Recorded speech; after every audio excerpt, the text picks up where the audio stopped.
Hey guys, welcome to the Early Explorers note taking. If you need a little help with the reading, here we go. So I'm looking at, if you watch the video on slide number 2, I actually give you the answers to Cortez. So you can kind of see how this is set up. So if you haven't watched that video, go back and watch that, then come back to this. But remember, as I read, you're listening for 4 things. Please feel free to pause me as much as you'd like. You're looking for when did this explorer come? Why did this explorer come? Were they successful?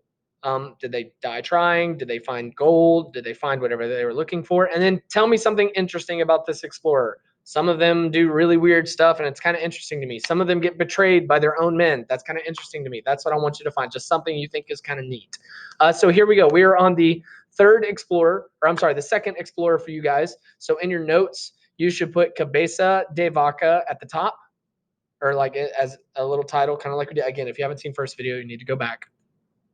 And I'll go ahead and do the reading for you. So Alvar Nunez Cabeza de Vaca, 1490 to 1557. So that's his birthday. Okay, that's not when he came. That's the time he was alive. In 1527, Alvar Nunez Cabeza de Vaca left Spain as part of an expedition to Florida searching for gold. This expedition was an extreme failure. In Florida, many of the Spanish were captured by Native Americans. The rest tried to sail back to Cuba on rafts.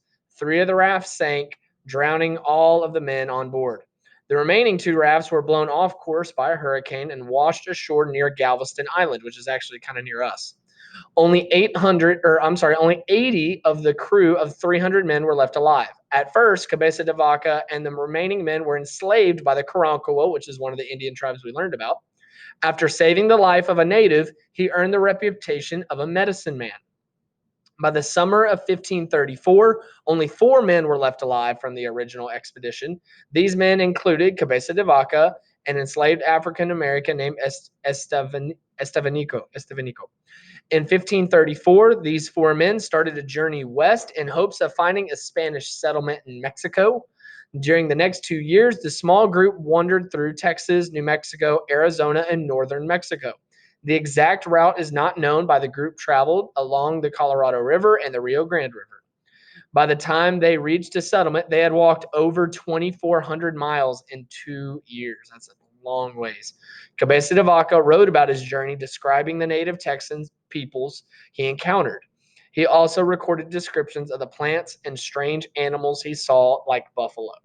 Cabeza de Vaca is remembered for being the author of the first book describing the people of Texas. Now remember, the 4 things you need to find from that passage is when, why, was he successful? It's in the first paragraph. And then something you find interesting. Talk to you guys later. Bye.